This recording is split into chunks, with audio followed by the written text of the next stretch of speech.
Welcome to Make a Path Presents. I'm Ronnie Hayes, and today let's talk about All Out War coming to The Walking Dead Season 8. Now, there's two things I want to do with this video. One, I want to kick off a Q&A that's coming later this week. I was just going to pull questions from the last Q&A we did, but it's been a while, so a lot of those questions are just old right now. So what's on your mind now? For the end of Season 7 and the beginning of Season 8, ask away. Only TV questions. I'm only going to take those. Nothing for the comic book. We have comic book videos for the comic book, but this is TV only. So ask away. You can find the rules in the video description. Put Q&A first in your comment, because when I scroll down, that's all I'm looking for. Q&A. It could be the and symbol. It doesn't matter. But the second thing, I want to talk about the all-out war and the format, though. Let me tell you, the format's going to change depending on what type of video we do, because I'm tweaking it. With each video, I'm tweaking things. So bear with me through the transition. But I'm getting a lot of questions, a lot of different questions. How long is all-out war going to be? How much material can they use from the comic? Is Simon from the Outpost? Simon gave directions to Gregory to the Outpost, and I think that's exactly what he did. And if that is the case, that opens up some interesting story, because things happen this season that they want to keep fresh for the end of the season. Like, for example, Davy in the beginning of the season was being a real creep with the green balloons. We are going to see that enter the story again. Just by watching the most recent episode, it is definitely going to happen. There's no way we're not getting that scene this season. It would be strange if they carried it over to the next season. But you're going to have a creepy moment between him and Sasha. Hopefully, because I hope they're not tricking us and deviating from the comic. But what I mean by setting it up for later this season, now we have Simon giving Gregory that piece of paper, which is, I'm assuming, directions to his outpost, his compound.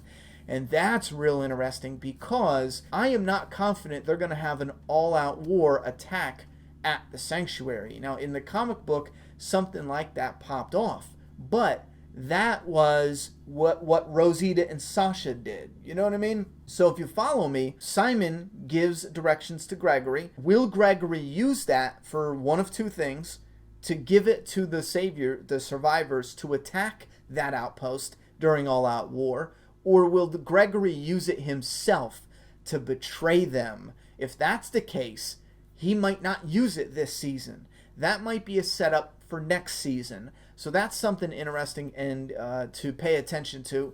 They could end this season with him looking at it and deciding he's going to go talk to Simon. Now, as far as the attack at Simon's outpost, I think they could write that up as being the first attack. Rosita and Sasha on the show was technically the first attack. We've seen it in the trailer. We've heard the producers, the writers, the whatever. This is the first act of war.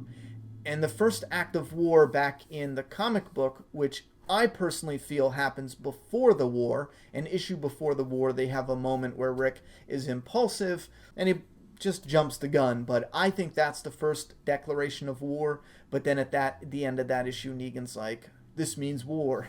We're the big dicks of the world. And his guys are like, huh?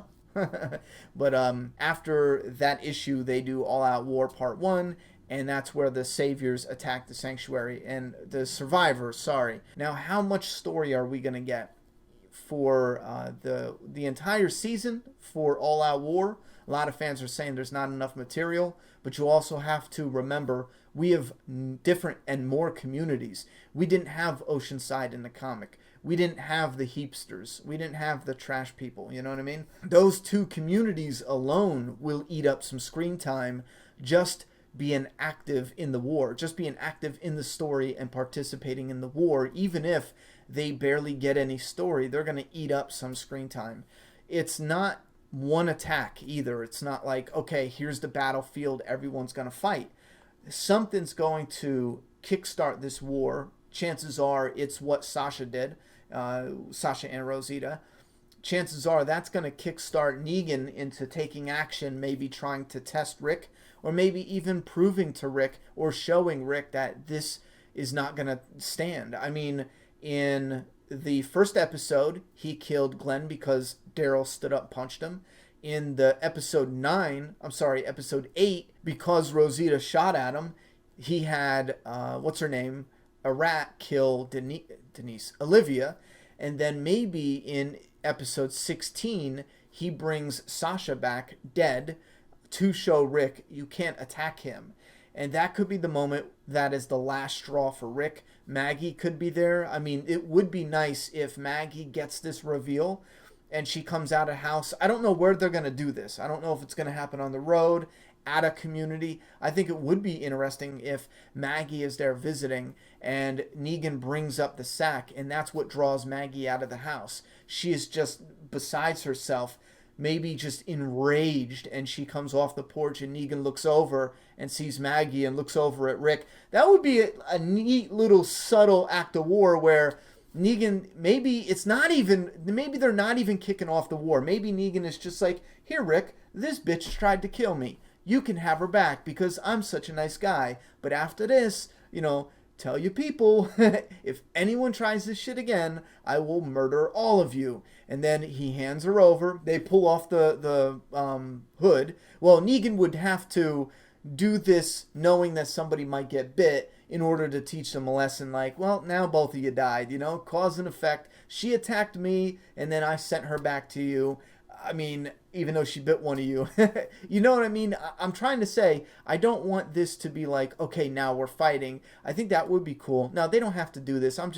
I like this idea where Maggie comes off the porch because she sees Sasha, and then they all look at each other, and Negan's like, oh, fuck. And then that's when they pull their guns up, because at this time, Negan is just thinking, yeah, I'm going to be fucking with Rick Grimes. I'm going to send this bitch in. She's going to bite one of his people, and then I'm going to laugh at his torment because he's going to be giving me that cry face, yada, yada, yada. And that's where he sees Maggie, and he quickly puts 2 and 2 together, and he goes, this fucker lied, And then maybe Rick goes for his gun at that point in time, which wouldn't be on his hip. He would have a stash somewhere. They would all have a stash.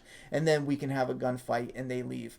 Now, I think we need something more than that to complete this story, because Scott Gimple said that this season's going to end with some type of conclusion for season 6 and 7. And I find that very interesting, because I think a simple conclusion just means we're not taking Negan shit. Like, this is it. We are going to be free or die, and that's it. We are not ever going to live under Negan's rule. And I think that is a simple conclusion. I think some fans might hype this up, because I see it sometimes in articles where people are making this out to be something different than what I think it is. I think a simple conclusion is just that. They're not putting up with his bullshit anymore.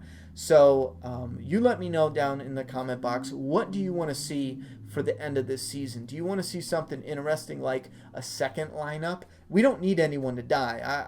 I disagree with that completely, but we can have a second lineup. That's fine. They did something kind of like that in the comic. I won't put any spoilers here, but before there was even a war, there was something like a second lineup, and I would love to see that. I would love to see Michonne get her face bashed in. I mean, brutally. I'm talking slammed off the floor, like the guy gets on top of her, maybe even elbows her. She can't even open her eyes. She sees stars, and he could even headbutt her. You ever see Gangs of New York? He headbutts Leonardo DiCaprio. It's just that packing flesh sound, just crunch. You know what I mean? And the guy leans over to get a knife or something, and she's just barely there.